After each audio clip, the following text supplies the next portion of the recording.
If God is for us, then who the is against us? Conspiracy or not, strategize and plot. Buy back your block, real estate and stocks. Stack what you got, hold down your spot. Strike while you hot and think the man on top. Conspiracy or not, strategize and plot. Buy back your block, real estate and stocks. Stack what you got, hold down your spot. Strike while you hot and think the man on top. Conspiracy or not, strategize and plot. Buy back your block, real estate and stocks. Stack what you got, hold down your spot. Strike while you hot and think the man up top. Conspiracy or not, strategize and plot. Buy back your block, real estate and stocks. Stack what you got, hold down your spot. Strike while you hot and think the man up top. Conspiracy or not, strategize and plot.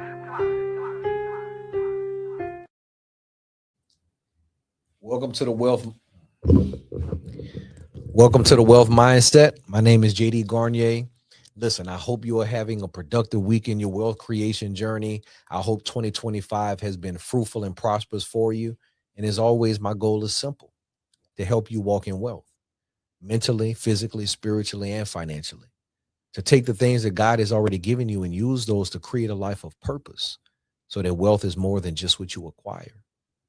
Wealth is who you become. You are the wealth. It's not your investments. It's not your real estate. It's not your business. It's you. Before you have any of those things, you have a unique and specific set of talents, abilities, gifts, ideas, habits, disciplines, and inclinations that form the basis of everything that you do in this world. And once you tap into that, you build wealth in your life. So again, you are the wealth. Listen, man, first things first, please follow me on all social media platforms: Facebook, Instagram, TikTok, YouTube, and Twitter at JD Garnier Sr. or Garnier JD.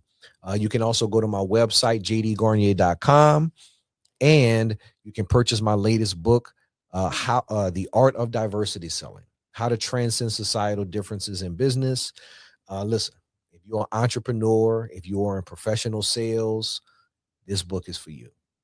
This talks about my journey in professional sales, from no clients to no network to no business to building a multi-million-dollar organization.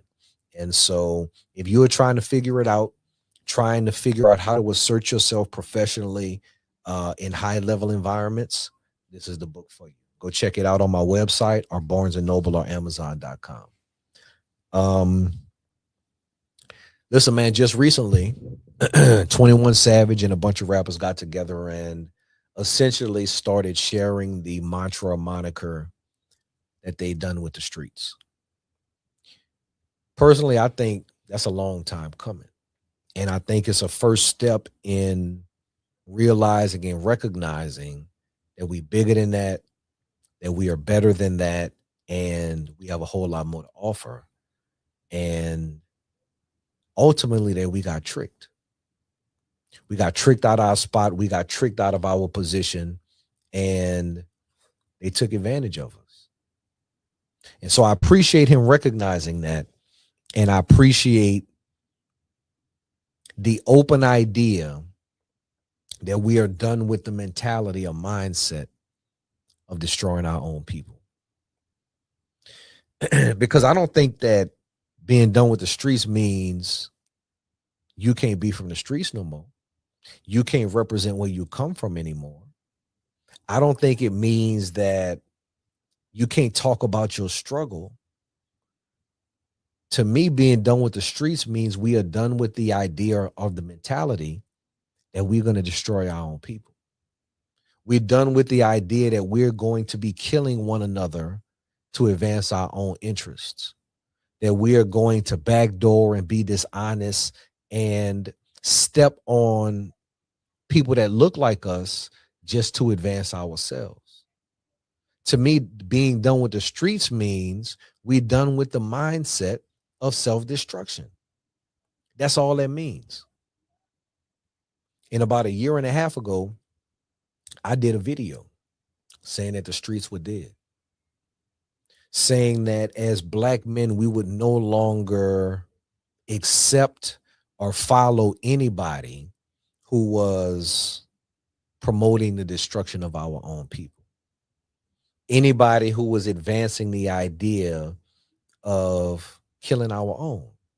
Because let's be honest, man, over the past several years, we can probably name dozens of young black men, dozens of young black entertainers who've gotten killed because of what they talk about in their music. They've gotten killed because of a competitive mentality that leads conflict to murder, to be honest with you. And it's a trick, because we give these young men everything they desire, everything they want. And then we expect them to maintain this level of disdain and hate for their own people, for their own brother. We throw them in the fire and we encourage them to conflict with one another until they lose everything that we just gave them. And that mentality is done. And so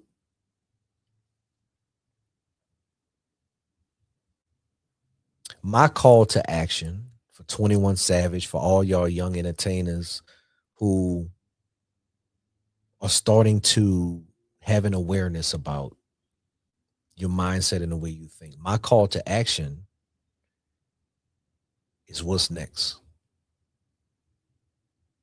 What do you need to do next to get out of those conditions, to change that mentality, to change that mindset? Because the fact of the matter is, the streets are done. The streets are done. The laws are different. The technology is different. And the people are different. Back in the day, you did a robbery, if you did a crime, you would go serve 5-10 years in jail. You don't say a word. You come back right to where you started from. You came back to something. There was a loyalty. There was just a foundational understanding, right? But the laws are different now. The laws don't incentivize or encourage being silent. The laws incentivize the first person to talk. And so everybody who's committing crimes is going to be put in a position of either you talk or we're going to give you the most amount of time we can give you. And so the laws are completely against the whole code that people have been trying to hold up. The laws put a squeeze on that code, and it forces us to be turned against one another. So if you're going to be in that life, you will be put in a position where it's either you or them. But not only are the laws different, the technology is different. Everything is on camera. Everything is recorded. Everything has a signal. So the moment you commit a crime, you already caught. The moment you do something, you've already thrown your life away. There is no getting away. And even if you get away the first time, it's just a matter of time. The technology is too great. And so why are you taking that risk when there's so many different ways to make money? There's so many different ways to be successful. The floodgates are open. So what's the point of throwing your life away? The technology is too great. And the last thing is the people are different. People just not solid anymore.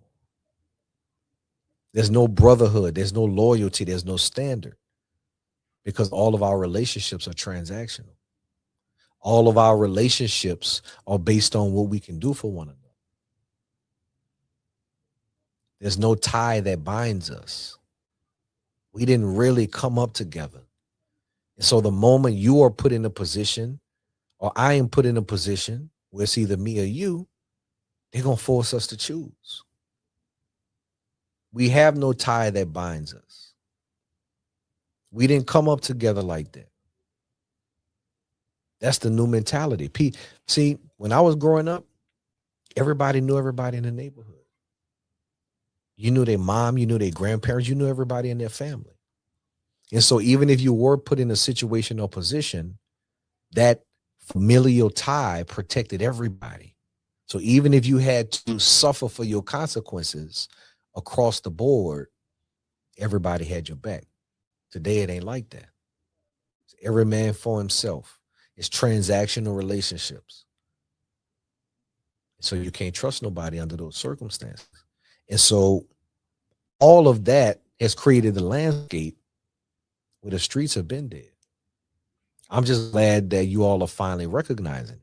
But the second question in the call to action is, what's next? And I'm going to tell you what's next.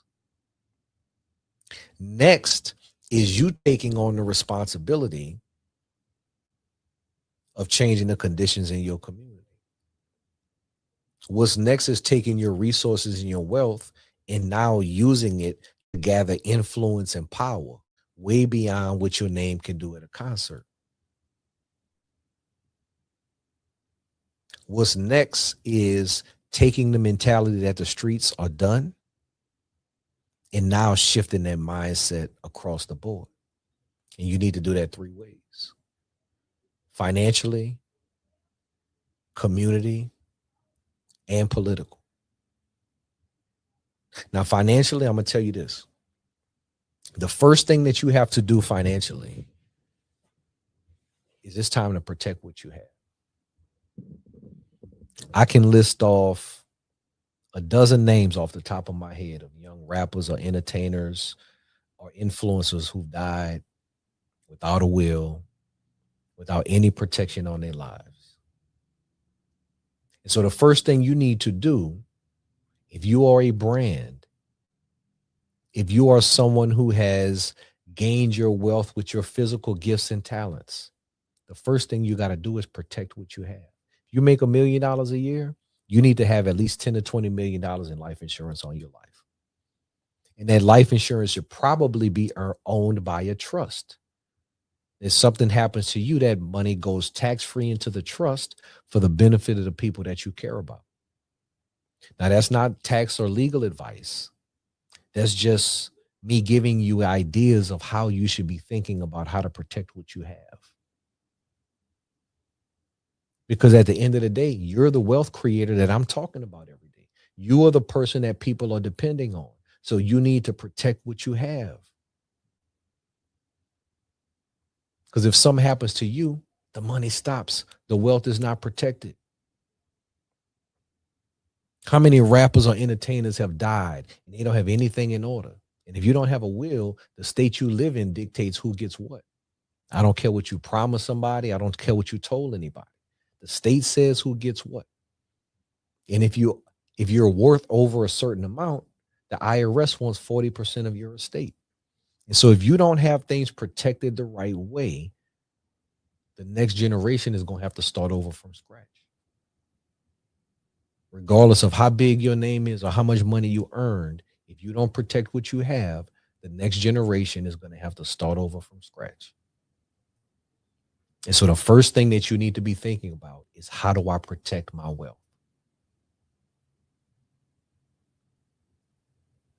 How do I protect what I have? How do I insulate it from lawsuits, from divorces, from death, from bad business deals? How do I protect what I've built? Because otherwise, the next generation going to start over. And so financially, it's time to take control of your resources. It's time to understand the financial game. It's time to get with your team. It's time to insulate everything that you have built so that it can't be penetrated. And the second part of the financial is throughout the community. Because if you really want to have impact, I always hear people say, we need more black banks. And I agree, we do. But I would say the better idea or better strategy is that we need black credit unions. Because a bank is a for-profit organization. A credit union is a nonprofit organization. A bank is under the guidelines of the federal government and the federal depository.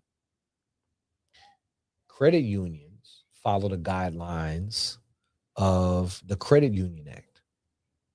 They have a completely different governing body for a nonprofit organization.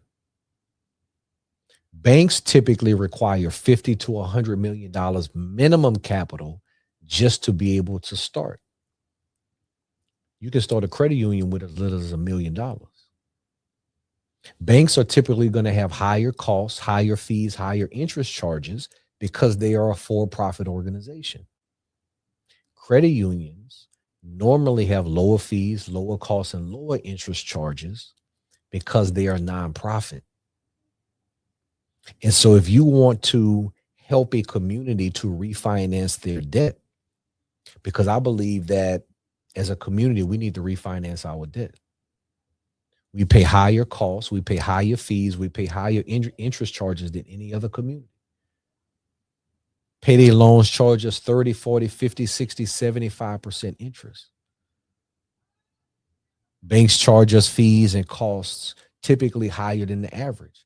And so as a community, if we're going to change our financial conditions, one of the things we need to do is refinance our debt.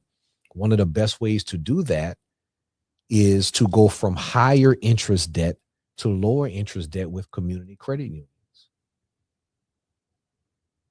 As a matter of fact, I think all rappers should have their own credit union. Because then now that allows you to pool money and capital together that can now permeate through your community.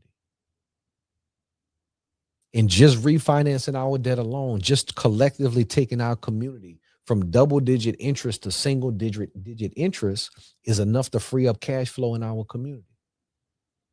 It's enough to put money in people's pockets, to allow people to get cars and homes and things that they need at much, much lower interest rates.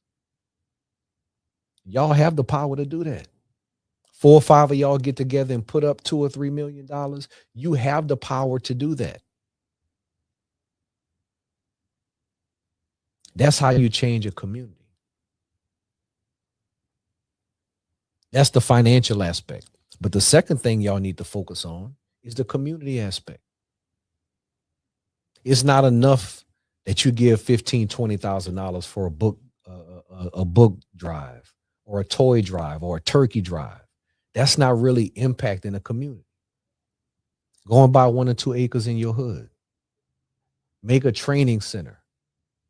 Put some training equipment on there, a basketball court, some new innovative technology. Have a tech and AI center. Have one of those sponsorships, put it in there for free for you. Tell kids they can use this facility whenever they want. They have video games for them, but if you want to play on the video games, guess what? You need to do this 30-minute training. You need to learn about this AI technology. You need to learn how to use your hands in this trade.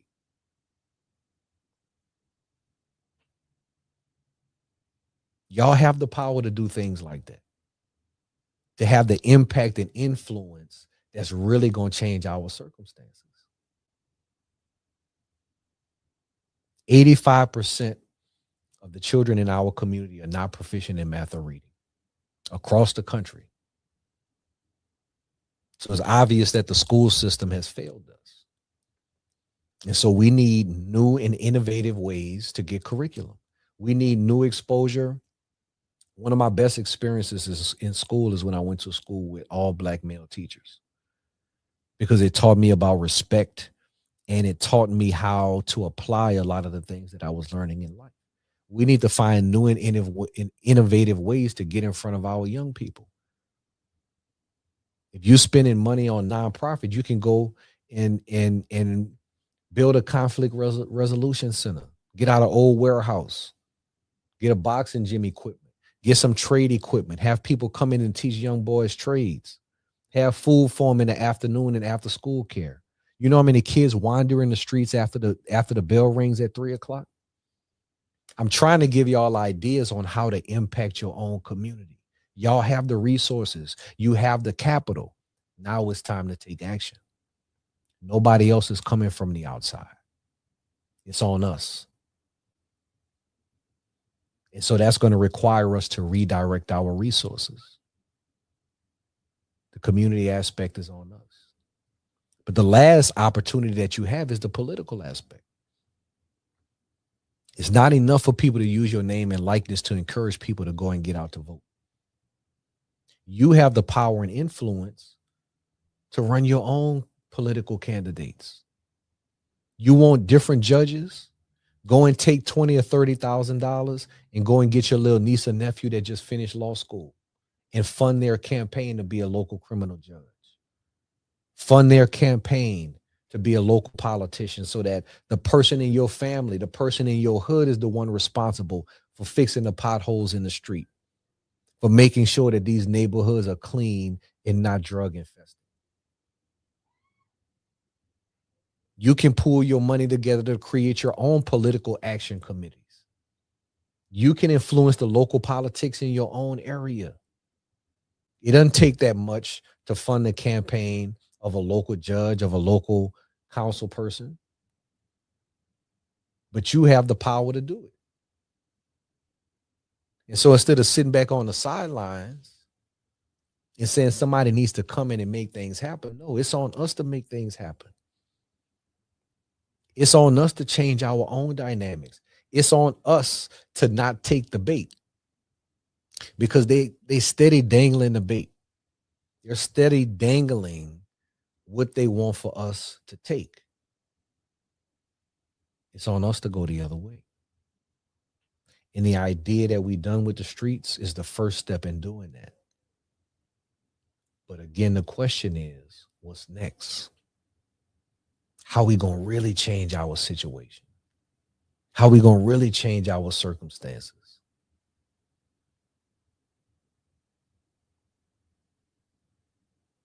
Because nobody is coming. 2026 is about action. It's about doing something. It is about the future. We know about the past. We know what was done to us. It's documented how our conditions came about. It is documented who had influence on the destruction of our community. The question is, what's next? What are we going to change? What are we going to innovate? What are we going to do? What does the future hold? We've shown that we can make money. We've shown we know how to get to the bag. And so the question is, how do we now take that bag and plant our own seeds and grow our own trees so that we can feed our family forever? Nothing is standing between us but space and opportunity. I tell this story all the time. When I was a kid, I used to ride the bus to and from my house. And when we get off the bus, we would have to walk about 2 or 3 blocks home. And on our way home, they always had this house. And it had the biggest, meanest dog that you would ever want to see. But it was behind the fence and it was on a chain. And so every day we would be walking home, we would pass up this house. We would antagonize the dog. We would throw stuff at it. We would kick the fence, and the dog would get up and it would come charging at us full speed, barking. And it would run all the way to the point that the chain would jack its neck back. And it'll pull it back and it'll stand up and it'll just stand in that spot and start barking at us. And we'll run off home laughing. And so every single day we coming home from the bus, we messing with the dog. We kicking the fence, we throwing stuff at it, and the dog get up and start charging at us and barking, and the chain would jack its neck back and it would just stand there and it would start barking at us. So I know this dog hated our guts because we messed with it all the time. So eventually it got smart.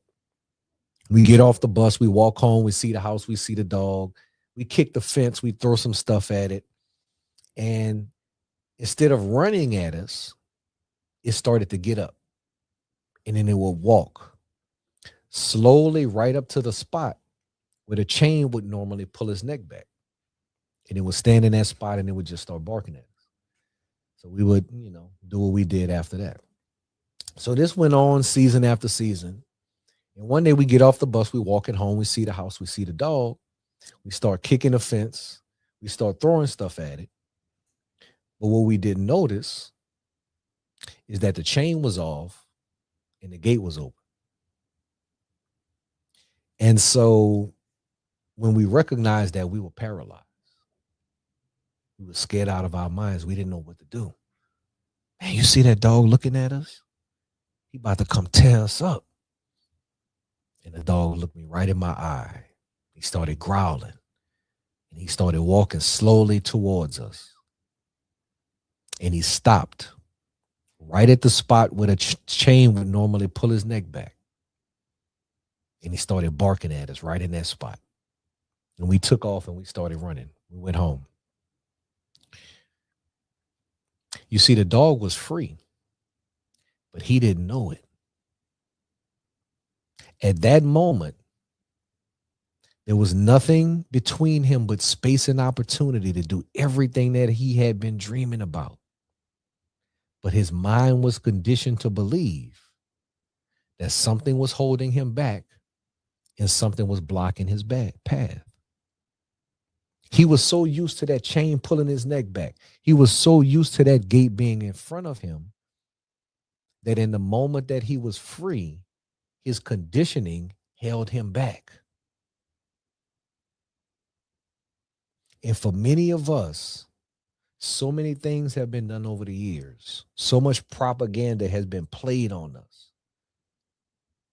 that even when we're standing in the midst of space and opportunity to do everything that we're supposed to do in this world, we are conditioned to believe that something is holding us back and something is blocking our path.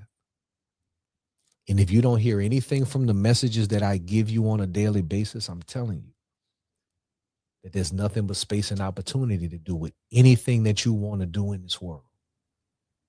There's nothing holding you back. All of the information is there. You just got to do it. So I hope y'all have a good Christmas holidays, and remember, change begins from within. Wealth Mindset.